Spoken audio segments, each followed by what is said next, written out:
what do you think we'll do? And I just, at that point, I was like, okay, they're not going to help me. Tonight, a mother from Saskatchewan shares her story about navigating the healthcare system. We want to make life easier for the people that are out there seeking resources. An annual event that helps bring services to the unhoused in Winnipeg. This album has been 3-4 years in the making. And we catch up with the Snotty Nose Res Kids to talk about their new album out today.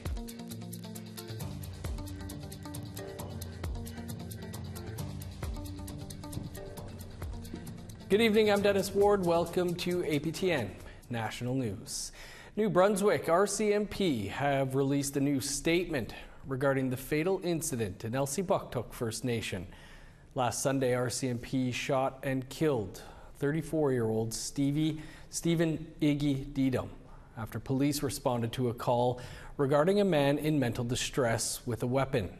His family says he was a father and fisherman in the community, and that RCMP used excessive force instead of trying to help him. Copit Lodge, the First Nations advocacy-based organization who assist RCMP with wellness checks, say they were only called after Didum was shot. In a new statement Thursday from New Brunswick, RCMP Assistant Commissioner Deanna Hill said, quote, on September 8th, the New Brunswick RCMP were dispatched to a 911 call for service involving a suicidal male armed with a weapon at a residence in Elsipogtog. Quote, I want to clarify that the information circulating that this was a wellness check is inaccurate. She goes on to say, at this juncture, I am focused on fully cooperating with the CERT investigation. I am also focused on ensuring public safety in the community of Elsipogtog. APTN News spoke with New Brunswick CERT Director Erin Noss, and she told us that the incident is not necessarily what RCMP would classify as a wellness check. She says CERT continues its investigation to determine all the facts. APTN News also requested a comment from Saskatchewan RCMP regarding the RCMP-involved deaths of Daniel Knife in Atakakoop First Nation and Jack Charles Pichet from Clearwater River Dene Nation. They responded only saying, we are unable to provide further information while Saskatchewan's Serious Incident Response Team is investigating separate incidents, and that we want to ensure a fair and transparent investigation. Meanwhile, the Assembly of First Nations National Chief Cindy Woodhouse-Neepanak is responding to the 6 Indigenous people who have died in police-involved incidents in just 2 weeks. In a statement to APTN News, the National Chief said the AFN stands with the First Nations families and communities of all those whose lives have been tragically lost in interactions with police.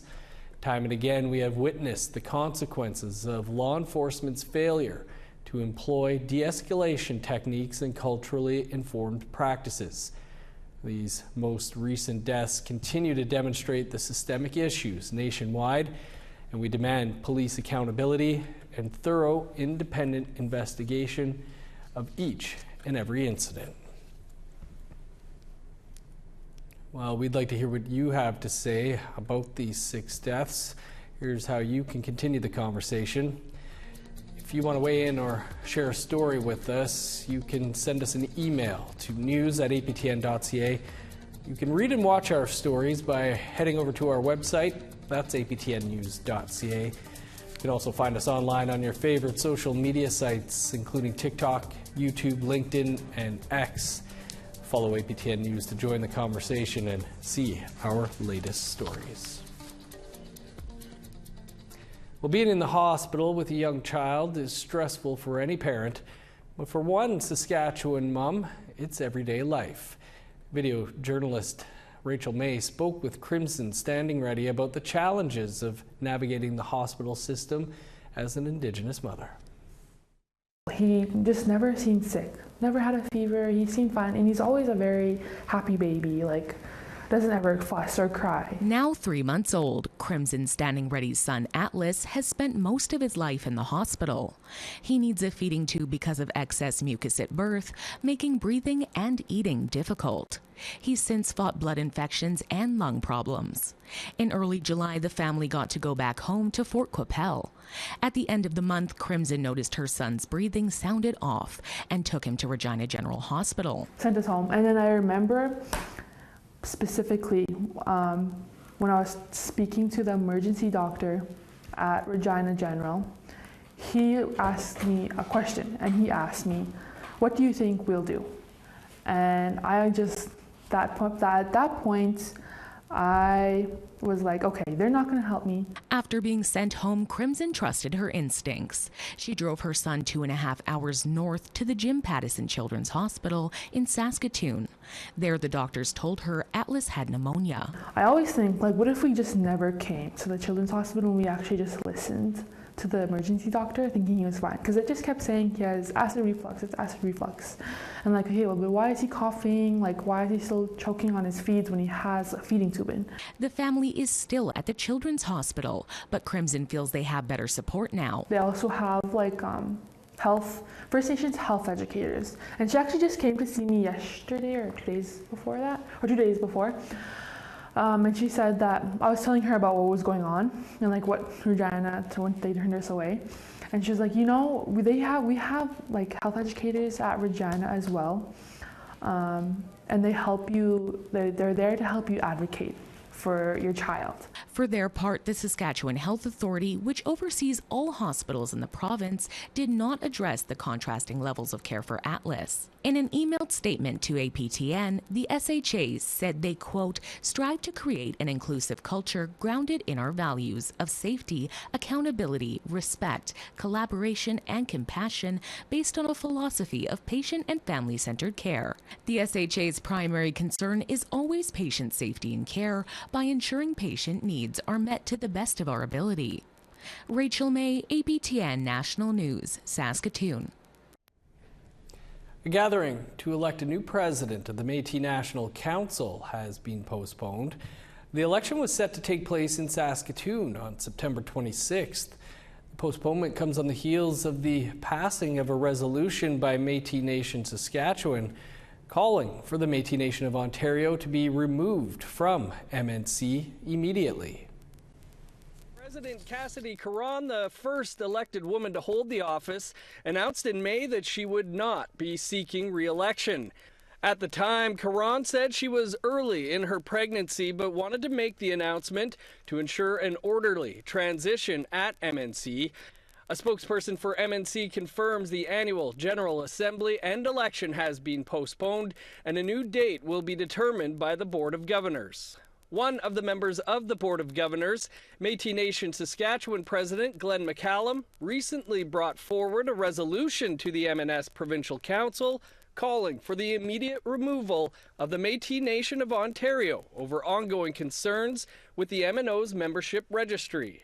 It also calls on the removal of the office of the MNC President and replace it with a chairperson. The resolution passed by the MNS Provincial Council says MNS will resign from the Métis National Council if the resolution isn't passed by the Métis Nation General Assembly. 3 years ago, the Manitoba Métis Federation withdrew from the Métis National Council. Representatives from the Métis National Council and Métis Nation Saskatchewan were unavailable for comment on Friday. To Ottawa now, where Parliament resumes sitting on Monday after a summer break. Quite a bit has changed since MPs left Ottawa for the break last June. Earlier this month, the NDP left the supply and confidence agreement it signed with the Liberals back in 2022. The NDP and Liberal agreement had been scheduled to last until June 2025. This means the three main opposition parties could force the minority Liberal government's hand on a confidence vote and trigger an election. Voters also go to the polls in two key by-elections on Monday. It's a two-way race between the NDP and Conservatives in the Winnipeg riding of Elmwood-Transcona, a seat currently held by the NDP. The Liberals, Bloc Québécois, and NDP are in a three-way race in the Montreal riding of LaSalle-Imard-Verdun. This is the seat of former Liberal Justice Minister David Lametti. The Liberals were elected to a third term in September 2021. The Services Expo was held in Winnipeg today for some of the city's most vulnerable. That story and more after the break.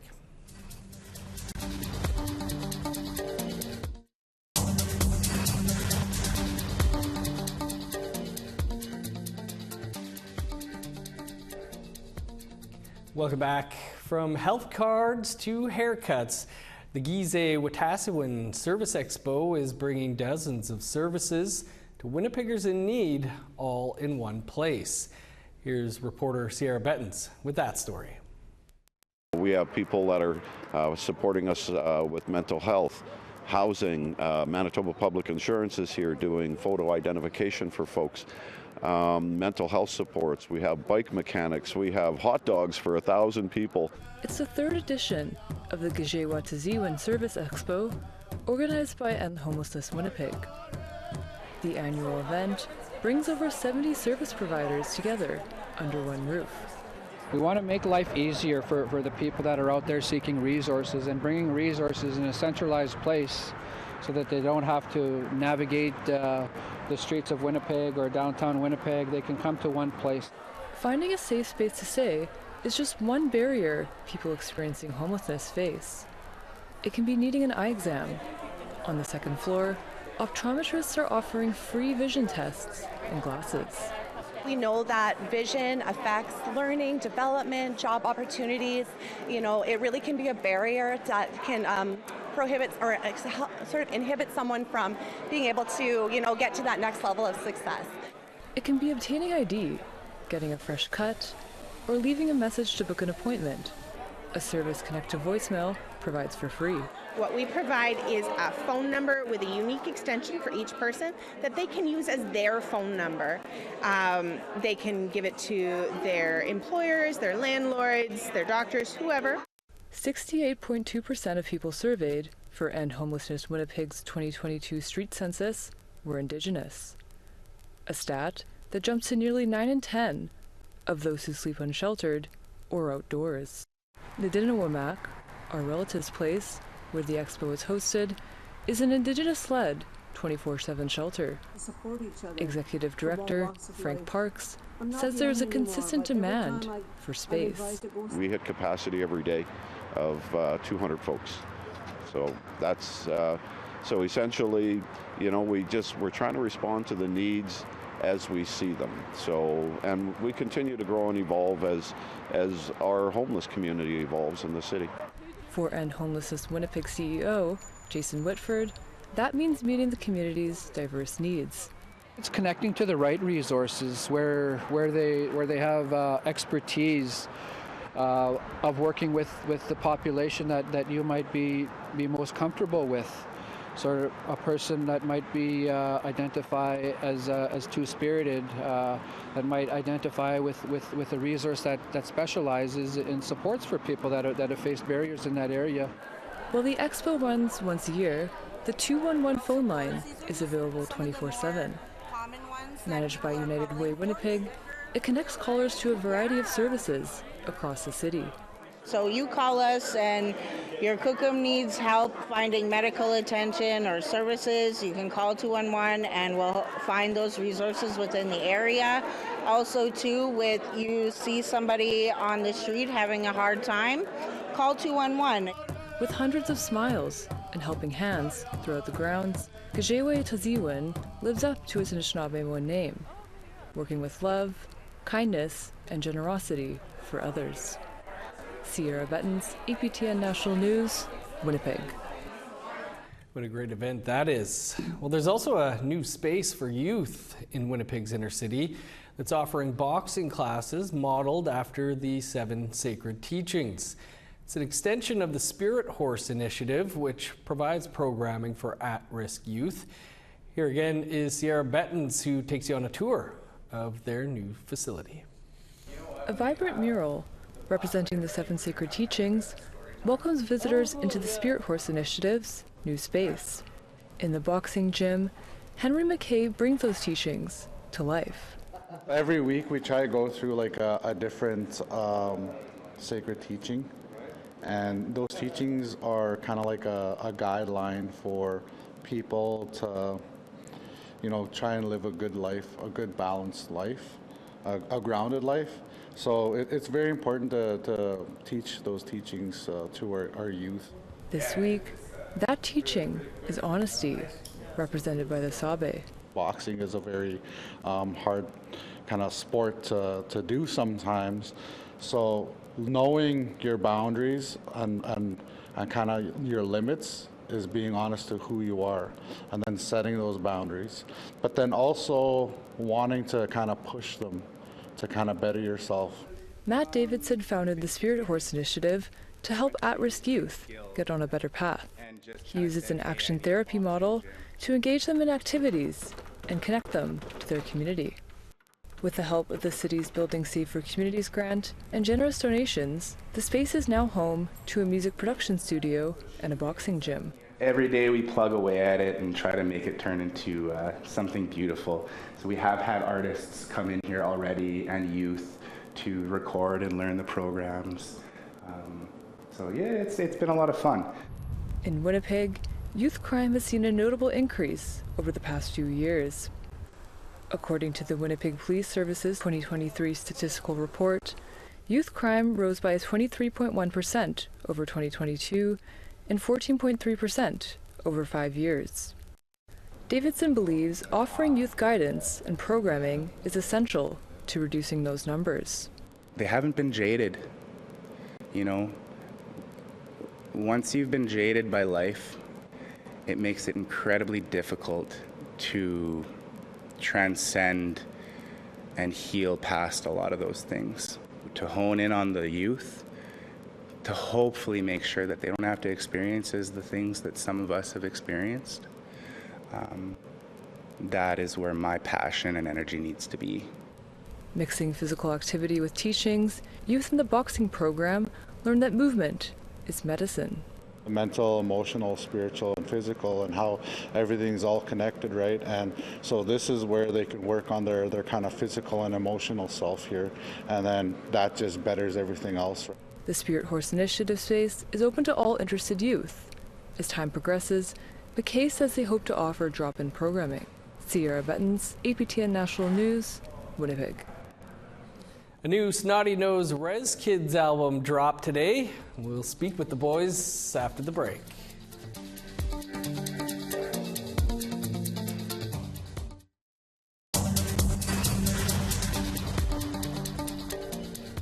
Welcome back. Time now for our photo of the day.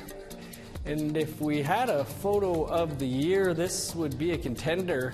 Karen Sear captured this incredible photo of some nearby wildfires at Tesla Lake in British Columbia. Hope everyone was safe there. Keep those photos coming by sending them to share@aptn.ca. Now let's take a look at tomorrow's weather forecast. Starting on the East Coast, 18 in Charlottetown, sun's out in 22 in Fredericton, 15 in Kuujjuaq, 12 in Nain. 27 in Montreal, a sunny high of 28 in Val-d'Or. 29 and sunny in Sault Ste. Marie, sunny skies and 27 in North Bay. Sun's out in 25 in Thunder Bay, showers and 26 in Sioux Lookout.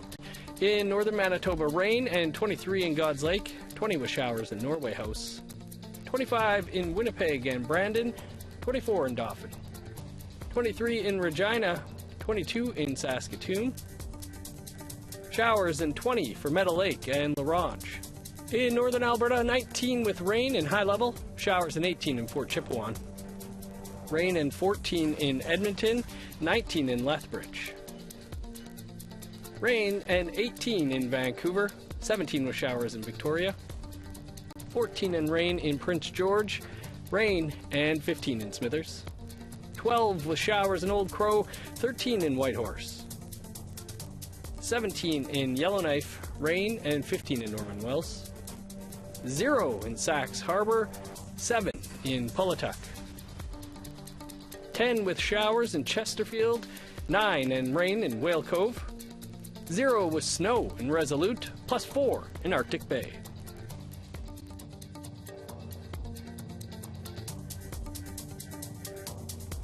Now to Vancouver, where our Tina House caught up with the Snotty Nose Res Kids, as they have not only dropped a new album, but are about to launch a tour. Thank you. I'm so excited to be here tonight with the one and only Snotty Nose Res Kids. Hey, how you guys doing? Pretty good, pretty excited. Awesome, how you doing? Feeling good, man. Just being present here in the moment. Amazing. Yeah. Yo, it's the calm before the storm. Exactly. The calm before the storm. Man, Red Futures, this is what you're here to talk about. Tell me about this album. Man, this album has been 3-4 years in the making. We came up with the idea after Trapline, but we just had to grow a bit more before we did it, you know, and we dropped a couple albums before this, and then now here it is. It's our take on Indigenous futures.